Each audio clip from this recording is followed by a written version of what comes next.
Et donc on attend la proclamation, je vous le disais, de Timothy Duke, qui est officier des armes, proclamation du roi Charles III. Après celle du palais St. James à Londres, et nous sommes au London Royal Exchange, la bourse de la Cité de Londres, qui est l'ancien marché, où à l'époque il y avait beaucoup de monde pour annoncer la nouvelle. Timothy Duke, que vous voyez à l'image devant le micro.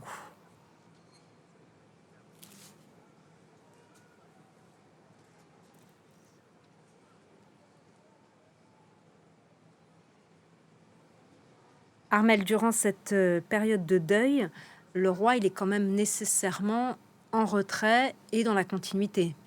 Il faut qu'il trouve les deux attitudes, parce que on est à la fois en train de pleurer la reine, de se souvenir du coup de ses 70 ans. En plus, c'est un règne long, donc si vous avez un règne court, vous avez moins de souvenirs. Mais là, forcément, il faut effectivement avoir ce temps-là, et en même temps montrer qu'il n'est pas fragile. C'est-à-dire qu'on peut voir un enfant aimant, mais on ne peut pas voir un roi malhabile. Et c'est en fait la formule qu'il doit trouver. C'est comment est-ce qu'il faut qu'il parle de sa mère, comment est-ce qu'il faut qu'il respecte le temps du deuil, comment est-ce qu'à un moment donné, il faut qu'il soit avec ce souvenir, mais il reste roi. Il est le roi. Il faut qu'il se déclare roi. Et il faut qu'il puisse montrer tout de suite que ce n'est pas un roi effacé, parce que sinon on lui en fera tout de suite le reproche. Regardez quand il fait son discours hier, qui est une vidéo enregistrée et où on attend effectivement qu'est-ce qu'il doit dire. Il faut qu'il a dû trouver l'équilibre entre le fait de rendre hommage à sa mère, d'appuyer son entourage pour légitimer son entourage, donc la reine consort, et son fils qui monte prince de Galles, ça c'est légitimer son entourage, et en même temps vous me demandez ce qu'il met dans son programme, un petit peu quand même de programme. Et nous sommes presque à midi heure de Londres.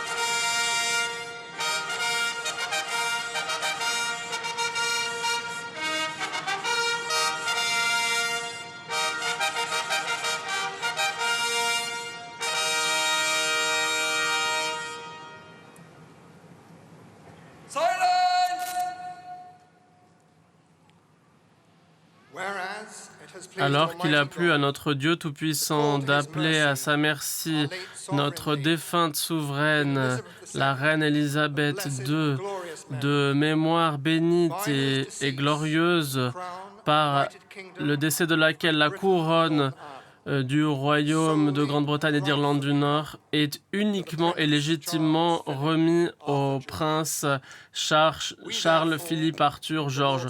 Nous, les lords spirituels et temporels de ce royaume et membres de la Chambre des communes avec d'autres membres du conseil privé de Sa Majesté défunte et des représentants des royaumes et territoires, des citoyens, des échevins et citoyens de Londres proclament et publient d'une seule voix, avec le consentement de la langue et du cœur, que le prince Philippe Arthur George est désormais, par la mort de notre défunte souveraine de mémoire heureuse, devienne le seul roi légitime, roi Charles III, par la grâce de Dieu, du royaume de Grande-Bretagne et d'Irlande du Nord et d'autres royaumes et territoires, roi, chef du Commonwealth, défenseur de la foi, à qui nous reconnaissons notre foi,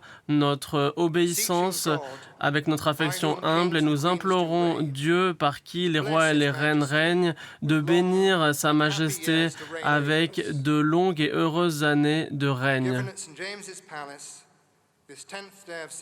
Déclaré au palais de St. James le 10 septembre 2022. Que Dieu préserve le roi.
Three cheers for His Majesty the King. Pour Sa Majesté le Roi. Hip, hip.